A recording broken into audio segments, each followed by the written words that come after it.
Online comedy skits are becoming more popular, with a lot of comedians taking to social media platforms to express their art. Oh yeah. Now the social media space is flooded with so much content intended to crack your ribs. Now a lot goes into the production of these forms of entertainment. MC Lively is one comedian that is passionate about entertainment, comedy and acting, and he joins us right now. MC Comedy, nice to see you, really. I'm telling you, really nice to see you. To have you join us, MC Lively. We missed it. We missed the drum roll for you, but we can still do the drum roll. All right, so let's talk about your craft. I mean, we have a lot of people who are doing this now. It looks like the social media has given people the opportunity to blossom in terms of comedy. Talk to us about this. Okay, it's a pleasure to be here. I have to say, thank you so much for having me. I think it is perfect. I think it is the fact that social media has given us a platform to express ourselves. I think it's one of the greatest things that has happened in quite a while. Because in the past, there used to be this order of things for people to rise, especially in the comedy industry, any entertainment industry. It used to be so much difficult for you to put out content and for the whole world to listen to it, or the whole world to watch it. But the way it is now, it's easy for you to communicate to anybody at any point in time, in anywhere in the world, just by dropping something online. So I think we are in the holy grail of seasons when it comes to comedy or entertainment in general. It's really nice to know. You are a trained lawyer and called to the bar. Talk to us, at what point did you discover that you have these special gifts and then you are doing that almost full time? Okay, well, it took me quite a while. I always knew that I had some talent, but it was quite a challenge to convince myself that I could actually make people laugh. And that was what made it quite a while before I started my career. However, I was more interested in learning. I was more interested in completing my education, because we are from a country where the mere fact that you are not educated already gives you a disadvantage in whatever it is that you do. Whatever it is that you do in Nigeria, or in fact in the world, education is always an advantage. So I was really, really concerned about getting my education before even thinking about how I was going to decide to stick with comedy or not stick with comedy. And I would say I'm quite lucky that immediately I was done with law school, I made that decision to dump it for comedy. I would say I was lucky. Wow. You made the right decision, because now you're making everyone laugh. Now, talking about laughter, let's listen to one of your skits.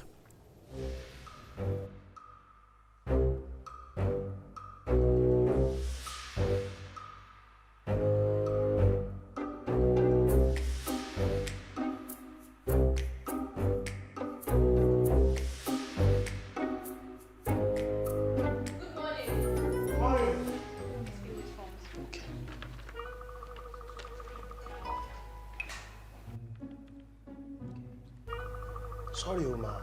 I don't know where I can borrow your Bible. Sorry, you're gonna have to speak a bit louder, actually. Bible. I don't know if I can borrow your Bible. You mean this? Pen. You know, in England where I actually grew up, it's called a pen, not a biro. Sorry. Can I borrow your pen? Sure. Thank you. So you grew up in England? Yes, actually, I was born and brought up in the UK. Amazing. I actually attended the University of Cambridge, where I studied business administration. Oh, God. You know, I've been doing a little bit of people courses here and there, but enough about me. What about you? What about you? What about me, what? Where did you school? Oh, okay. Tobango, Africa, most beautiful campus. Yeah. Obafemi Awolowo, Great Ife, is the best university in the whole of Nigeria. You know, we did not have chance to go to England.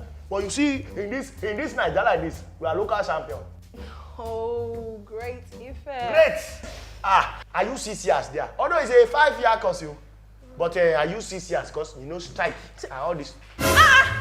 Excuse me, madam, what is all this? Can't you see my shoes? They are so expensive, the most expensive in Nigeria. And you're using that dirty mop on my feet. You're so silly, so stupid, embarrassing. Stop it and get away.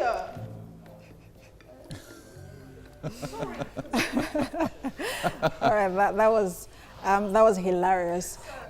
So one of the things I noticed in your skits is the names and the characters. For example, Bro Bush. The first time I heard Bro Bush, I started laughing because the name itself is very funny.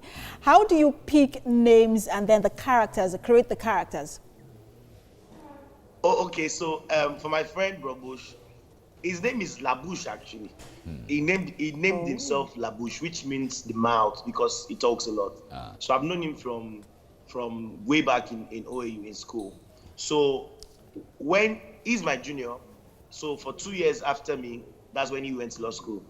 So when he came back from law school and he was about to join back the team, I just looked at it and I thought, what could I call the name? And I'm a very respectful person, especially my character. So I decided that Bro needed to be there. I now removed the bush from the Labush. I started calling him Bro Bush, but no one really understands. They think I'm calling him Bush on the side of the road. All right. Talk to us about the economies of this, because the point there is the space there. The internet space is so wide and a lot of people are raking in millions of money from. Talk to us about that. How is it for you generally? Oh, okay. So I remember a few years ago, about 4 or 5 years ago, when I wanted to make the decision to stick with comedy or not, a friend of mine told me something. He said, the number of people who are listening to comedy, number of fans, number of people that we are serving comedy can never outnumber the people who are doing it. And that's my mantra that I've stood by and I've held on for so long, because there can never be more actors, more comedians than there are the consumers of the craft. So it means that there would always be a way that the financial rewards would come. And of course, it's online. So it means that there are various ways that you can leverage the influence that you have to make money. And that's what most of us do. Whatever influence that it is that we have, we leverage it. We speak to brands. Brands come to us and say, oh, we want you to place an advert for us. Just in your comedy skits, talk about our brand, talk about one thing or the other, show something or the other, and they pay for it. So I believe that no matter how many the comedians are, the consumers are going to be even a lot more. And there is absolutely no way that the comedians can be more than the consumers. So that's why it's always going to be financially rewarding.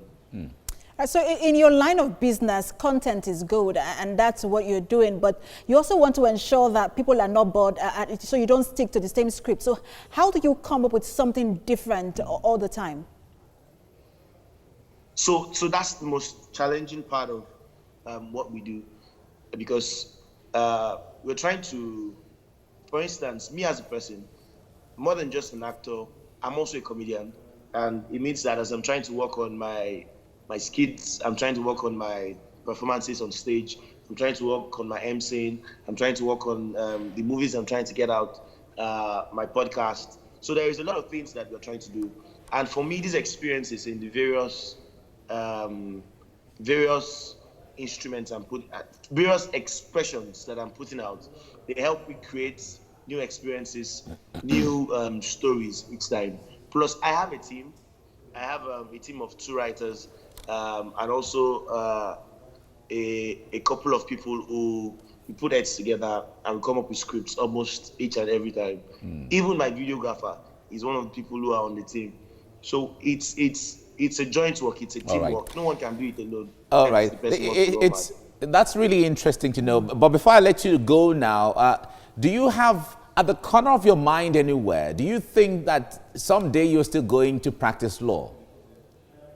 No. So sitting in a law firm in Ibadan when I was in NYC service in 2017, sitting in a law firm and thinking about my life 40 years from now, 50 years from now, if there was a question out of my mind, is that I didn't want to be behind the table sorting out files. It was so boring. I wanted to kill myself. It was so boring. I decided that no, I have to get out of here. So I ran fast, and I ran. And the rest is not running history back. now. And the rest is history now. History. Thank you so much, Totally. MC Lively, for what you do. Thank you, And Father. we encourage you and we commend everything you're doing Absolutely. to beam spotlight and searchlight on the ills in the society on how to make things better. Thank you so much. Thank you for having me. It's Right. been a pleasure. Great.